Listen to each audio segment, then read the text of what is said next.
Would Carter Starocci come back for a fifth NCAA title run?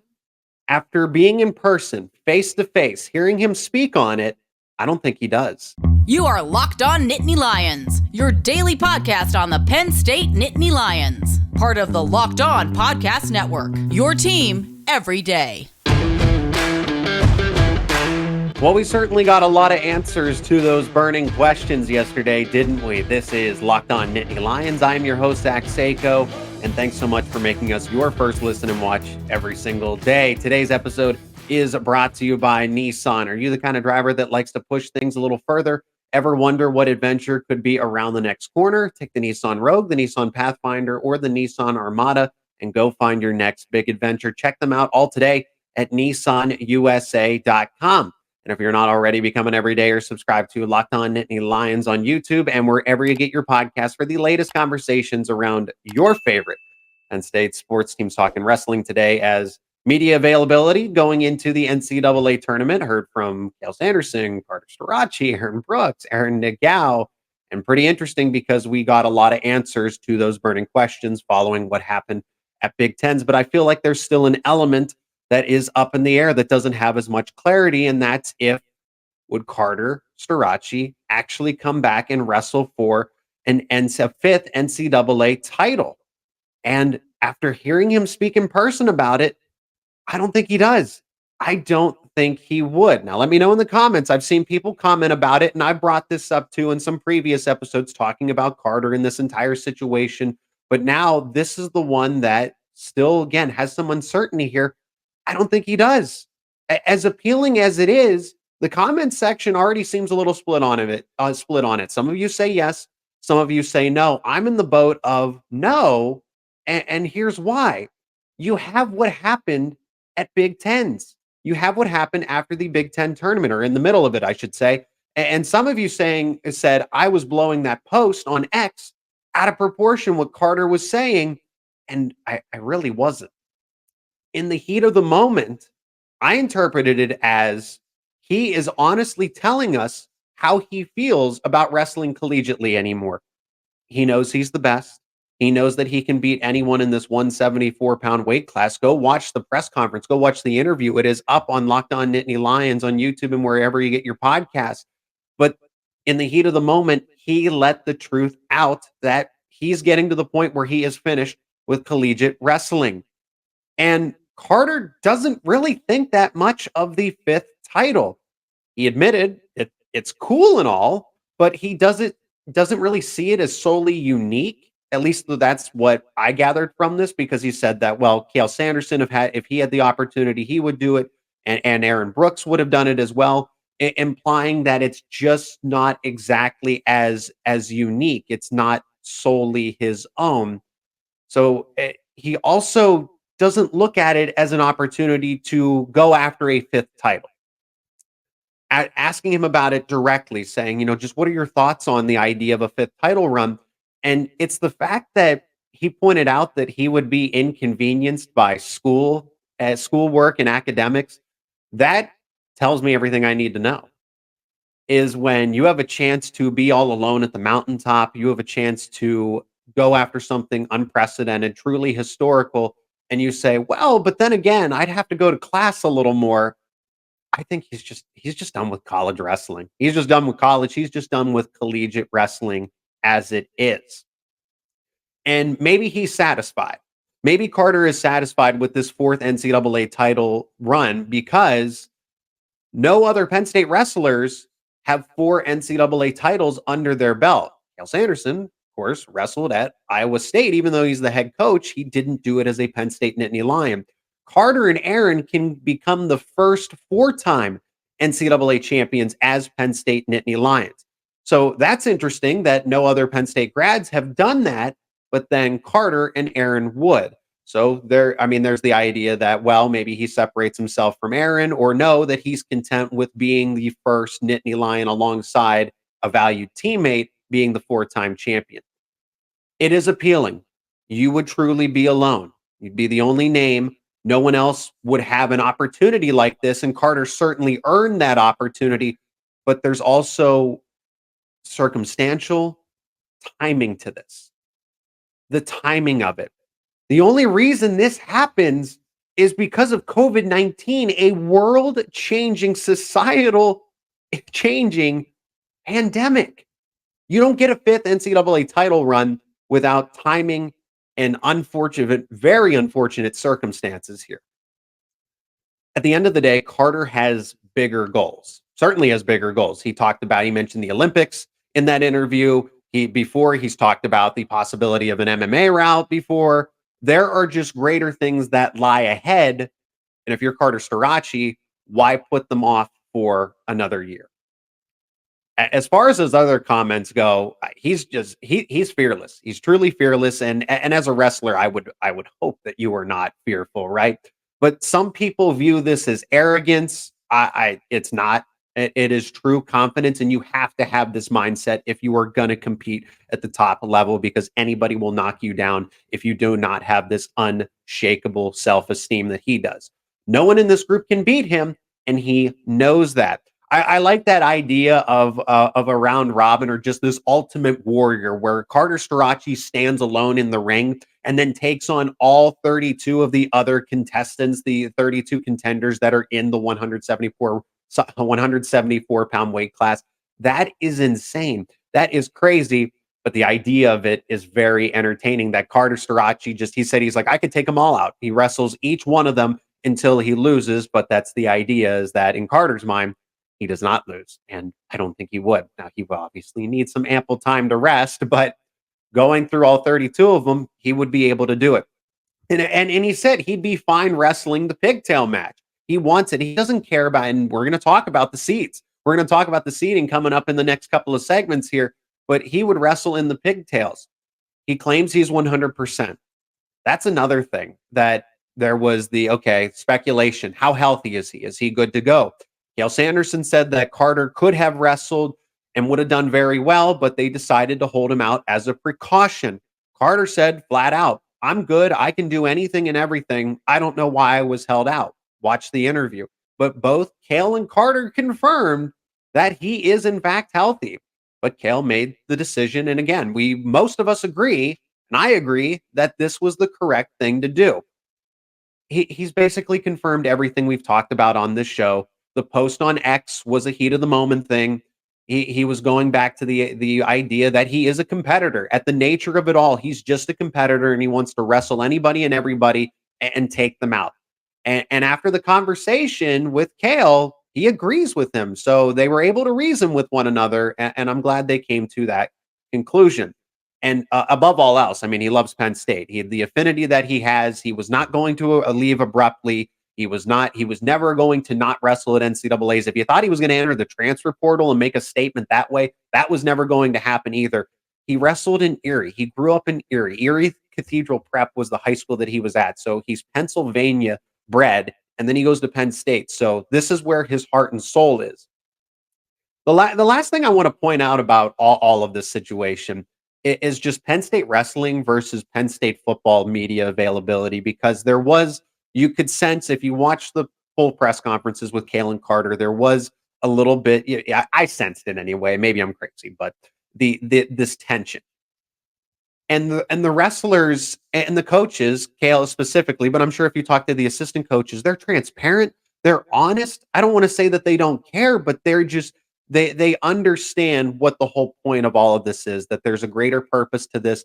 They're going to do their job. The media is going to do its job. Fans are going to react a certain way. People on the internet are going to react a certain way.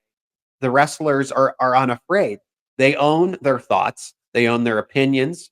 Like, when I mean own, they own up to them. They own up to the accomplishments. They also own up to their mistakes. And I never thought we were going to hear from Carter in a media press conference. Really, I thought he was going to be shielded in a sense, and he probably wanted to speak to the media after everything that happened. So I respect him for that. But maybe because I'm so conditioned to the way that Penn State football would handle some things, I feel like if a football player, anybody, Growler, I don't want to single anybody out, but if a football player had some sort of social media outburst, I feel like they'd be placed in witness protection. I'm comparing apples to oranges in this case. Football, you have so many other players that you have to manage and see how they react on a day-to-day basis to different things. Whereas wrestling, yes, you have all the wrestlers in the mat room in the wrestling club, but you have 10 starters. Okay. It's not this extensive roster and everything. So it's just handled a little differently. But I really do like that player on the football team would certainly be protected at all costs if something like that happened. I think what happened at Big Tens is all behind us. At least it seems that way. So on to NCAAs. And the committee seated Carter where? We're going to discuss that on the other side of this break. This week's March Madness bracket highlight is brought to you by our friends at Nissan. Each week, we're picking one team that stands out, a team that's pushed it further than the rest. And just like any of the all-new 2024 Nissan SUVs, these guys were able to take it to the next level. How about the Houston Cougars, one of the best teams in the country? They can only be described as the Nissan Armada. This top-seeded team is as hardcore as it gets out there. So no wonder they're expected to land one of the top seeds in the tournament after their first season in the Big 12. Take the Nissan Rogue, the Nissan Pathfinder, or the Nissan Armada and go find your next big adventure. Shop them all at nissanusa.com. That is nissanusa.com. Mark your calendars for Locked On College Basketball, presenting the Bracket Breakdown Show Monday, March 18th at 7 a.m. Eastern Standard Time. Experts Andy Patton, Isaac Shade will break down their brackets and discuss everything that you need to know to filling out the winning bracket and prepare for this year's NCAA basketball tournament. Find the Locked On Bracket Breakdown on Monday, March 18th on the Locked On College Basketball Podcast on YouTube and wherever you get your podcasts. Carter Starocci was seated at the number 9 spot. What is the committee thinking? Because you can't tell me that there are 8 wrestlers better than him. What exactly is the judgment behind this? And in the final segment, I'll go through all of the Penn State wrestlers and where they're seated. And other than Carter Starocci, everything's pretty status quo here. Everything makes sense. I'm not here to advocate for Carter to be the number 1 seed, even though he is the best wrestler in this class and will win the national title. But based on record, performance, skill level, he is not the number 9 seed. So I don't know what the committee's thinking here because it would make sense. This would have made sense. And when I was looking at the bracket, I said, okay, what? They're rewarding all the conference champions as the top 8, and then Carter is the best at large here. That is not the case because that would be too logical here. So, for example, Rocco Welsh, Carter Starocci defeated him in the regular season. Welsh took 3rd at the Big Ten tournament. He's the 6th seed ahead of Carter. And this, Rocco had a good season from Pennsylvania, may I add. 22-4, more losses than Carter, yet more wins. And then there's Shane Griffith, who's a 4 seed, Michigan. Carter and Shane did not get to wrestle this season, but 14-3. Carter's going into the tournament with a 12-2 record. So what is the complaint against Carter here? That he didn't wrestle enough matches, that he doesn't have enough wins? Because who are we trying to kid at this point? It makes absolutely no sense why he is 9. I was expecting something 3rd or 4th. I didn't know about the 2 seed specifically. He is the number 1 wrestler in this bracket, but again, he did injury default to 2 wrestlers. Is that what they're holding against him? Is that what they're holding against him? That's saying, okay, because the committee knows that he injury defaulted and didn't lose because of an injury, but he stepped onto the mat and willingly forfeited. So what, are you holding the difference in skill level or pedigree from those wrestlers compared to Carter, and that knocks him down? Because, you technically lost to wrestlers that really weren't your caliber. It's not like you forfeited against Rocco Welsh or the number 2 wrestler at the Big Ten tournament. You lost to guys that were well below you, the lowest seeds. The bracket overall just doesn't make any sense. And if you go on X and if you listen and watch and what the other national wrestling experts said, the media, they've all pointed this out. And it seems like everybody's in agreement here that there are just seeding problems all over the place. There's the committee also doesn't have enough wrestling minds, if you will. I saw that was pointed out too. So now it kind of makes sense why the bracket doesn't make any sense. but just about everybody agrees that the brackets are collectively awful. But with Carter as the number 9 seed, he'll take on Andrew Sparks out of Minnesota. And then we don't have to wait for a rematch between Carter and Mekhi Lewis from Virginia Tech in the finals. No, you are going to get that. And I can declare that here on this show.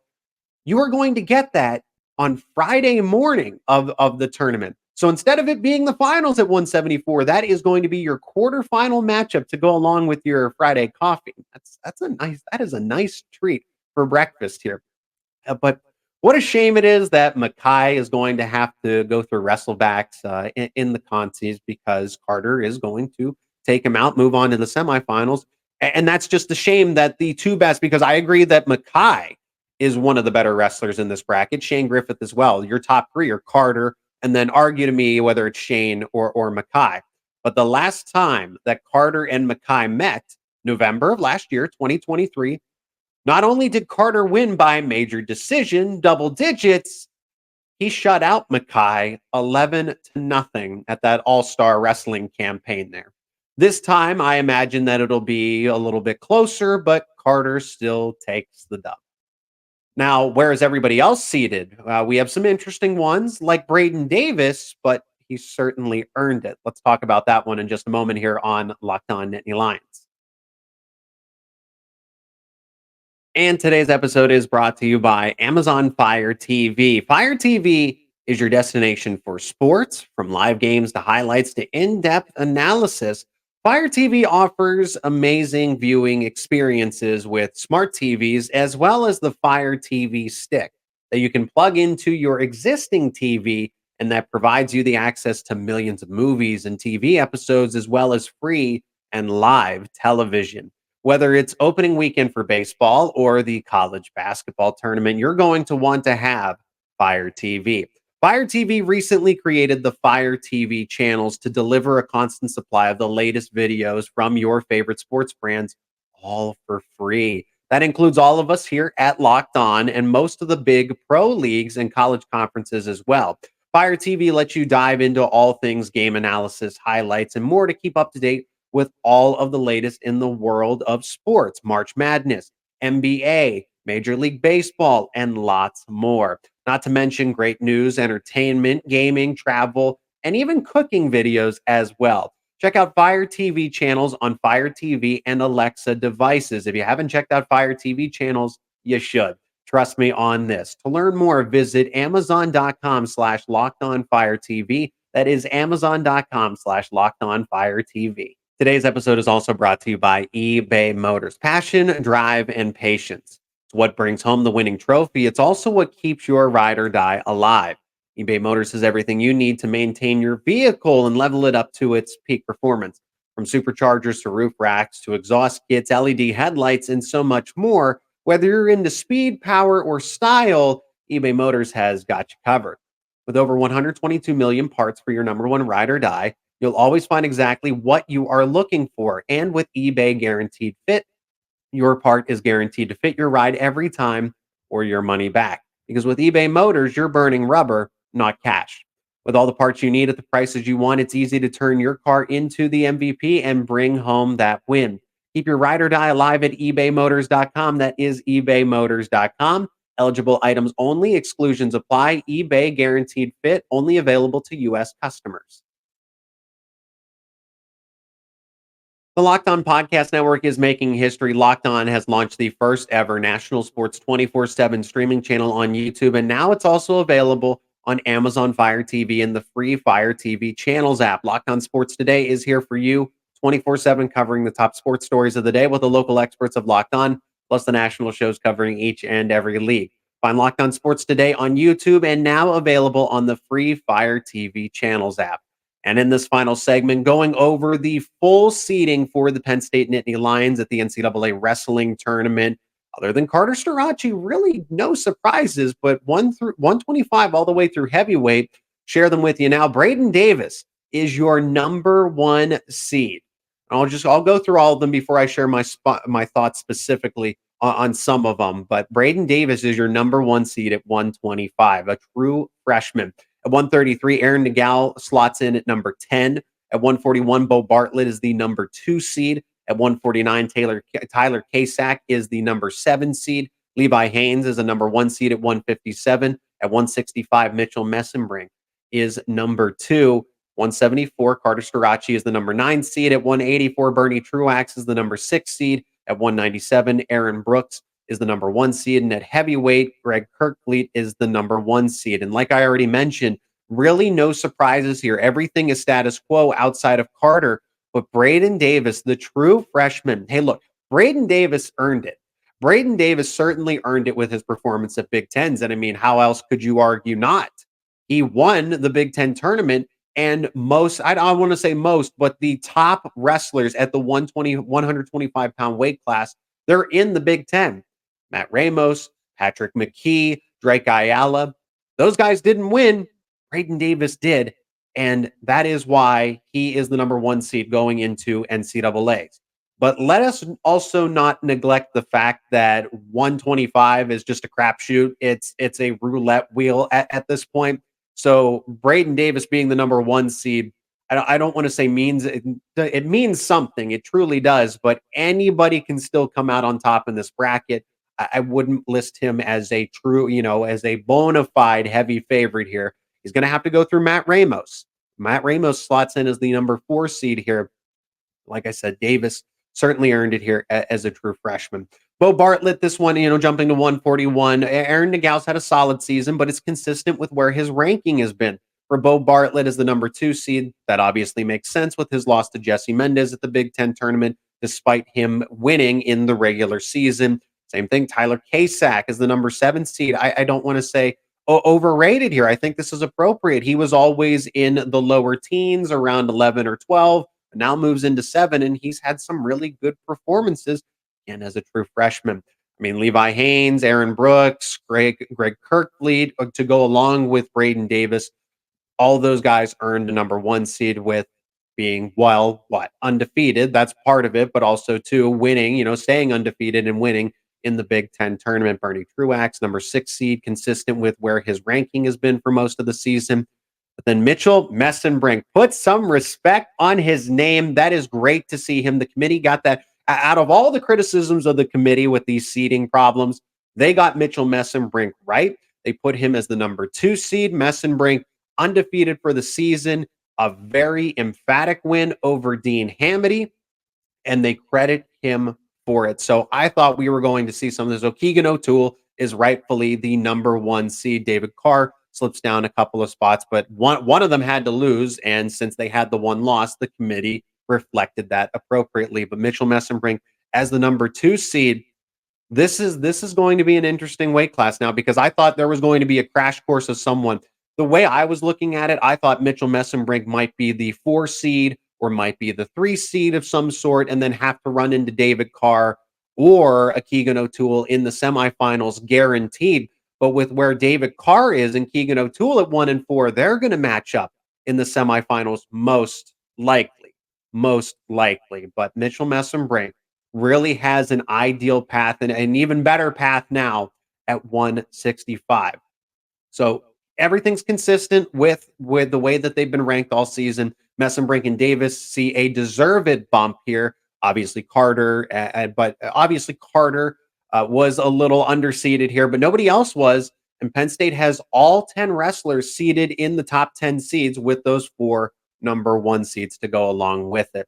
If you like this show, if you like what we do here on Locked On Nittany Lions, like this episode, share it with friends and family. Let me know in the comments section what you think about the Penn State wrestlers being seeded, Carter Starocci, and possibly coming back for a 5th NCAA title tournament run, and so much more here. We're going to have men's basketball content, football coming up, as well as spring ball is back. So subscribe to the YouTube channel, subscribe wherever you get your podcasts, and keep it right here for more Penn State content on Locked On Nittany Lions.